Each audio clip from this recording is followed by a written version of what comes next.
Bonjour Serge, peux-tu nous expliquer ton parcours? Bonjour. Oui, alors mon parcours est un parcours un peu, comment dire, sinueux, si on veut. C'est-à-dire que j'ai fait plein de choses. Là, je suis invité dans le cadre du festival du printemps de septembre, mais avant de ça, j'étais photographe pendant longtemps, surtout dans les pays en guerre. Après, j'ai travaillé dans les quartiers. Après, j'ai travaillé dans beaucoup de choses, en fait. Et puis, aujourd'hui, je me retrouve ici à mettre un peu en valeur les habitants de la rive gauche de Toulouse. Qu'est-ce que le printemps de septembre et le projet Attention n'oubliez personne? Alors voilà, justement, le printemps de septembre et puis le projet Attention n'oubliez personne, c'est un projet qui s'adresse à toute la population de la rive gauche de Toulouse. Hein. Et donc, ça fait 2 ans que je rencontre des gens, que je rencontre des associations, des écoles, etc. Et puis j'ai essayé de fédérer tout le monde autour d'un projet. J'ai décidé de demander à tout le monde, à tous les gens qui le désiraient, de poster des photographies sur une plateforme photo. Et puis j'ai demandé à d'autres personnes, ou parfois même les mêmes, de reproduire toutes ces images qui viennent des téléphones portables, des smartphones, et puis de les transposer en peinture. Et puis en bas du château d'eau, eh bien, comme j'ai eu la chance de rencontrer Media Pitchoun, je me disais que c'était quand même une association qui travaillait très bien et puis qui travaillait aussi autour de l'éducation aux médias. Et je pense que c'est très important aujourd'hui que les jeunes puissent aussi savoir comment naviguer avec toutes ces images, etc. Donc c'était un peu une espèce d'hommage qu'on a fait avec des graffeurs célèbres de Toulouse si tu veux, en faisant des portraits des personnes qui ont marqué l'histoire de cette association Media Pitchoun. Comment t'es venue cette idée et pourquoi à Toulouse? Toulouse, j'ai été invité par le directeur du festival qui s'appelle Christian Bernard. Et il se trouve qu'en fait, j'avais déjà travaillé sur cette transposition, enfin de la photographie à la peinture, avec des élèves d'un collège genevois. Et puis donc, mes élèves avaient travaillé sur cette transposition d'images de presse. Et je me disais, mais tiens, pourquoi ne pas poursuivre en fait cette démarche-là avec un quartier ou avec carrément une rive qui est celle de la rive gauche de Toulouse, comme une illustration du quotidien de ce que les gens vivent. Est-ce une réussite pour toi?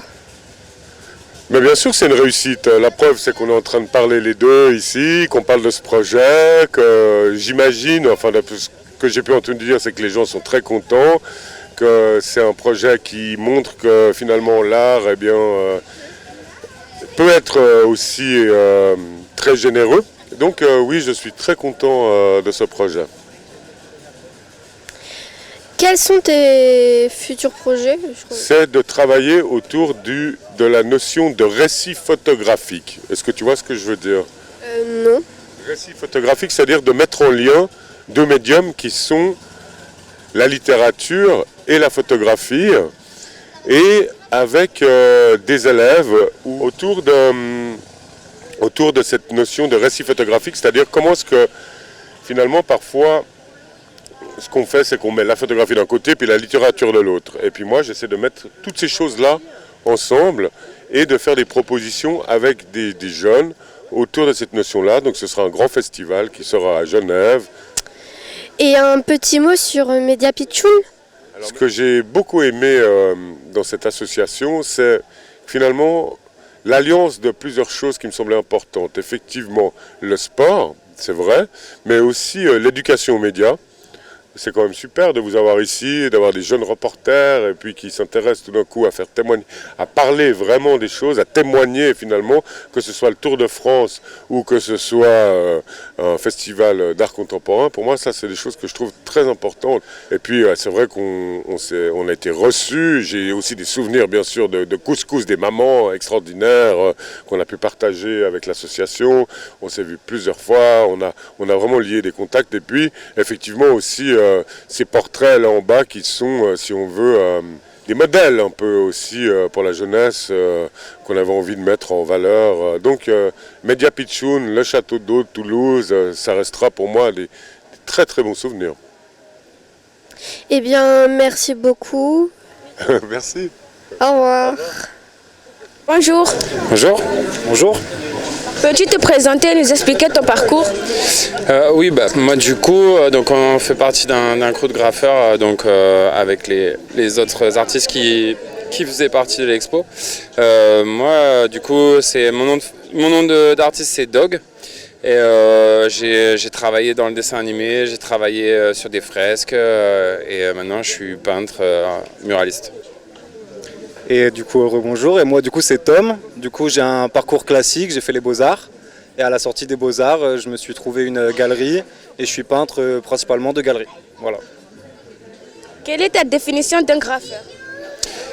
C'est compliqué parce que nous, en fait, on graffe pas vraiment. Le graphe, c'est des choses qui se passent dans la rue, où tu joues vraiment avec la rue. Moi, personnellement, je joue pas du tout avec la rue. Moi, je fais du mural. C'est vraiment quelque chose de très artistique. Donc, moi, je suis pas graffeur, par exemple. Moi, pareil, c'est juste un médium. On n'est pas des graffeurs à proprement parler, mais on utilise la bombe en fait. Voilà. As-tu fait un procès d'impétueux et quelles ont été les difficultés? Moi, j'avais Hayet et Calvin. Il n'y avait pas de difficulté, c'était plus, rendre l'âme de la personne sur la photo en fait. Voilà. Et moi, même chose que JP, moi j'ai fait Jason, je crois qu'il est là, et Toussaint qui est un parrain. Et la difficulté c'était de reproduire en grand les photos en fait. C'était ça le plus difficile. Existe-t-il différentes techniques de graphe? Oui, du coup, après, à proprement parler, on définit maintenant le graphe par la bombe, mais en fait, il n'y a pas de... En fait, c'est la technique que tu utilises et le support que tu utilises. Nous, on a utilisé tous de la peinture, c'est des rouleaux, etc. On n'a pas utilisé vraiment de bombe pour ce projet-là. Mais après, oui, des techniques de graphe, il y en a plein. Tu peux... Donc c'est juste la bombe et comment tu la manipules, comment tu appuies dessus, la pression qui sort, la taille du trait, le petit crachat, éclater la bombe pour avoir des grosses coulures, des gros effets. Voilà. Comment vois-tu l'évolution du graffiti et son futur? Aujourd'hui, elle a évolué en galerie en fait, finalement. Et le muralisme s'est couplé avec les graffeurs qui travaillaient déjà sur des murs. Maintenant, il y avait les muralistes à l'époque, donc à l'époque de Mucha, etc. Et pour moi, l'évolution elle va se faire dans des galeries d'art en fait, tout simplement. Comme JP, non, c'est vrai que les graffeurs maintenant ils sont dans les galeries. T'as encore des mecs qui font du vandal. Voilà, les vrais graffeurs, on pourrait dire vandales, c'est ceux qui restent du mouvement graffiti, ceux qui vont vraiment dans la rue, illégalement, qui font des façades, des ponts. Mais nous, c'est pas notre propos, quoi. As-tu un graphe en particulier dont tu te souviendras de ta vie? De ma vie? Ça, c'est compliqué, il y en a beaucoup. Déjà sur Toulouse, il y a quand même une énorme façade de Harris, donc pour le coup qui est un grand muraliste et qui est graffeur à la base aussi, qui se trouve au Pont des Demoiselles. Et donc du coup vous pouvez aller le voir parce que c'est in situ, et donc allez-y. Et comme je suis tout le temps avec JP, c'est pareil que lui. On travaille beaucoup ensemble. Harris, on l'a vu à Angers, on l'a vu ici, et Saner aussi. On a les mêmes artistes en référence. Voilà. Merci pour ce temps accordé. Merci à toi.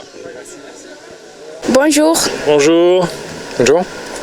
Peux-tu te présenter et nous expliquer ton parcours? Alors moi, je m'appelle Samuel et je peins avec le nom de scène, le nom d'artiste Superstop. Et je m'intéresse à l'art en général. Et voilà, je fais du graphisme, du graphe, de l'illustration et aujourd'hui on est là au Château d'Eau pour l'exposition Attention, n'oubliez personne où il y a quelques peintures à moi et à mes collègues. Bonjour, alors moi c'est Mélène, mon blaze c'est Oiseau. Pareil, je fais de la peinture depuis que je suis tout petit. Et donc du coup je suis connu en tant qu'Oiseau pour des peintures qui sont plus issues du street art. Voilà, du coup ça fait 15 ans que je fais ça. Et j'étais graphiste, directeur artistique à côté. Et maintenant ça fait 3 ans où je travaille vraiment en tant qu'artiste-auteur et muraliste. Quelle est la définition d'un graffeur? Le graffeur, c'est quelqu'un qui va peindre dans la rue, on va dire, la liberté c'est plus, et qui va peindre de manière libre, on va dire, voilà.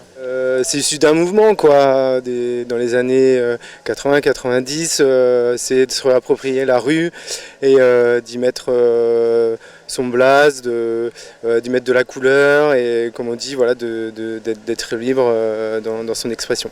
As-tu fait un portrait d'un pitchoun et quelles étaient les difficultés? J'ai fait le portrait de deux pitchouns, qui sont pas si petits.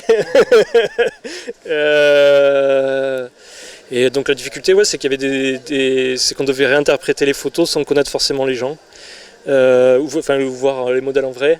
Et après, les difficultés, non, il y avait les planches qui étaient lourdes à transporter, mais il n'y a pas eu trop de difficultés, quoi. Voilà. C'était un plaisir, c'était très agréable. Et après, d'autant plus un plaisir de vous rencontrer aujourd'hui. Et alors moi, la difficulté, bon, j'ai fait un peu de cours de dessin. Alors moi, je travaille vraiment à la base sur plutôt du figuratif, mais c'est imaginaire, quoi. Je travaille vraiment avec des persos imaginaires. Et c'est vrai que là, d'être quand même dans une forme de réalisme, ça a été...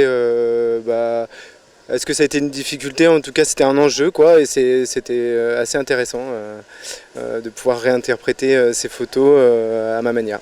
Voilà. Existent différentes techniques de graphe? Ouais, énormément. Il y a autant de techniques que de graffeurs, quoi. Parce que comme je disais tout à l'heure, c'est la définition, c'est être libre, c'est la liberté, pour être général, mais ouais, comment tu tiens la bombe, quelle marque de bombe, ta façon d'aborder, voilà. Ouais, c'est ça, il y a déjà deux institutions, dans le lettrage ou les persos. Du coup, voilà, il y en a qui sont plus sur des styles un peu wild style, certains qui sont plus dans des gros personnages, et les deux se mêlent. Mais oui, il y a beaucoup de styles, même selon les pays. En France, on ne fait pas les mêmes styles qu'en Allemagne ou en Angleterre ou aux États-Unis. Voilà, ou en Espagne. Comment vois-tu l'évolution du graffiti et son... Comme c'est une activité assez libre et parfois illégale, il y a beaucoup de différends entre les personnes qui essaient d'en vivre et d'autres personnes qui pensent que fondamentalement c'est quelque chose qui ne doit pas être lié à l'argent et qui est une activité libre. Donc c'est un dilemme d'une certaine manière par rapport à cette discipline. Et comment va évoluer le graphe, c'était pour dire, je pense que ça va être segmenté beaucoup plus, je pense, avec des groupes qui vont essayer de se professionnaliser, d'essayer d'en vivre, de rendre les choses plus populaires, et d'autres personnes qui vont essayer de le cultiver qui vont le cultiver en toute indépendance, quoi, en indépendance complète, la plus totale. Et moi je le vois comme ça, en fait. Moi je dirais que c'est de plus en plus accepté, le graffiti, puis en tout cas le muralisme. Donc d'une certaine manière c'est sympa, parce que dans les villes on voit de plus en plus fleurir de fresques un peu partout. C'est de plus en plus légal. Par contre derrière, j'espère que l'âme du graffiti et des valeurs qu'il y a derrière ne se perdent pas. As-tu un graphe en particulier dont tu te souviendras toute ta vie? Je me souviens des premiers graphes que j'ai vus en terrain. Je sais pas, je pense à une peinture de Dran, tu vois, au Canal, artiste toulousain, ou je sais pas, je me souviens d'une peinture de Réseau et Lec à Entrepro. Et voilà les souvenirs qui me viennent brut, quoi. Voilà. Et moi je crois que c'est un mur qui a été peint par Pedro et Casu à Nantes il y a une vingtaine d'années. Cela fait quoi d'avoir ton modèle devant toi? C'est super, c'est vraiment fantastique, parce que quand tu peins, quand on faisait le projet, on peignait, on se rendait pas compte forcément de la dimension, qu'il y avait quelqu'un derrière, quoi. Comment dire, utiliser un modèle pour la peinture, c'est quelque chose qu'on fait régulièrement. Ça donne une autre dimension que j'avais presque oublié au moment de le faire. En fait, c'est une dimension humaine. Tu te dis que la peinture, elle résonne d'une manière que tu n'avais pas imaginée. Elle résonne chez des gens et elle évoque quelque chose, et tu ne te rends pas compte, comme c'est une habitude de dessin. Ça s'inscrit ça représente quelque chose pour d'autres personnes, en fait. Alors, Ouais, c'est ça exactement, j'ai la même chose, parce que côté humain, le partage et de pouvoir après échanger derrière sur la pratique qu'on a eue et puis aussi leur ressenti sur ce que ça leur évoque la peinture finie, quoi. Voilà. Justin, qu'as-tu pensé de son œuvre? J'ai trouvé qu'elle était super cool, ça a été très bien travaillé. Je pense que c'est un gros travail et je suis très satisfait, c'est très très beau. Voilà. C'était très cool, merci beaucoup. Franchement, on s'y attendait pas à avoir un très bon résultat. Et ça fait plaisir de voir qu'on a envoyé notre photo par message directement à l'asso, tout ça, et voir ce résultat en bas, ça nous a fait plaisir. Voilà. Merci. Merci pour ce temps accordé.